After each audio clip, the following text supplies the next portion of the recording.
ان بچھوؤں کو دیکھ کر کے بہت سارے لوگوں نے یہ بھی کہا پچھلی ویڈیو میں کہ ان بچھوؤں کے ڈنک ٹوٹے ہوئے ہیں، یہ صرف ناٹک ہے۔ بھائی بالکل یہ ناٹک نہیں ہے۔ اگر آپ کو یقین نہیں ہے تو آپ اپنے یہاں سے کوئی بچھو لے کر کے آئیے، سانپ لے کر کے آئیے۔ اس درگاہ کیمپس میں کوئی بھی بچھو چاہے جتنا زہریلا ہو آپ کو نقصان نہیں پہنچا سکتا۔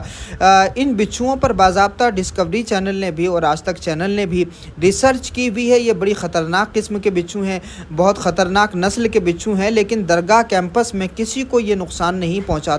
یہ اللہ کے ولی کی کرامت ہے۔ آپ جب قرآن مجید پڑھیں گے تو آپ کو ملے گا کہ اللہ رب العزت نے حضرت موسیٰ کو معجزہ عطا فرمایا تھا، اور وہ یہ کہ جب حضرت موسیٰ کا سامنا فرعون کے جادوگروں سے ہوا تو حضرت موسیٰ کے ہاتھ میں جو عصا تھا اور فرعون کے جادوگروں نے جب سانپ جو ہے وہ زمین پر ڈال دیے، رسیاں بٹ بٹ کر کے زمین پر ڈال دیں اور وہ تمام سانپ بن گئیں، تو اللہ نے حضرت موسیٰ کو حکم دیا کہ موسیٰ تم اس عصے کو زمین پر ڈال دو۔ تو جب حضرت موسیٰ نے وہ عصا زمین پر ڈالا تو وہ بڑا اژدہا بن گیا اور جادوگروں کے تمام سانپوں کو نگل گیا۔ اور جب جادوگروں نے یہ دیکھا تو وہ کہنے لگے کہ آمنا برب موسیٰ و ہارون، ہم ہارون اور موسیٰ کے رب پر ایمان لائے۔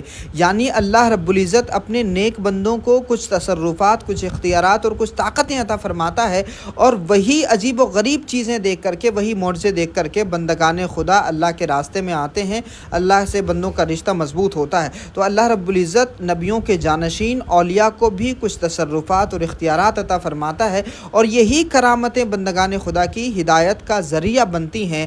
تو یہ جو بچھو والی درگاہ ہے، یہاں بچھو اگر ڈنک نہیں مارتا ہے تو اس کی وجہ یہ ہے کہ اللہ رب العزت نے اپنے اس نیک بندے حضرت شرف الدین شاہ ولایت رحمۃ اللہ علیہ کو یہ طاقت اور اختیار عطا فرمایا ہے، یہ کرامت عطا فرمائی ہے کہ حضرت کی درگاہ کے کیمپس میں نہ سانپ کو نقصان پہنچاتا ہے، نہ ہی بچھو کوئی نقصان پہنچاتا ہے، اور بہت سارے بندگان خدا کے لیے یہی کرامت ہدایت کا ذریعہ بنی ہے۔ تو یہ کرامتیں صرف اس لیے ہوتی ہیں تاکہ بندگان خدا ہدایت حاصل کریں اس سے اور اللہ کے راستے پر آ سکیں۔ تو یہ قرآن مجید میں باضابطہ موجود ہے۔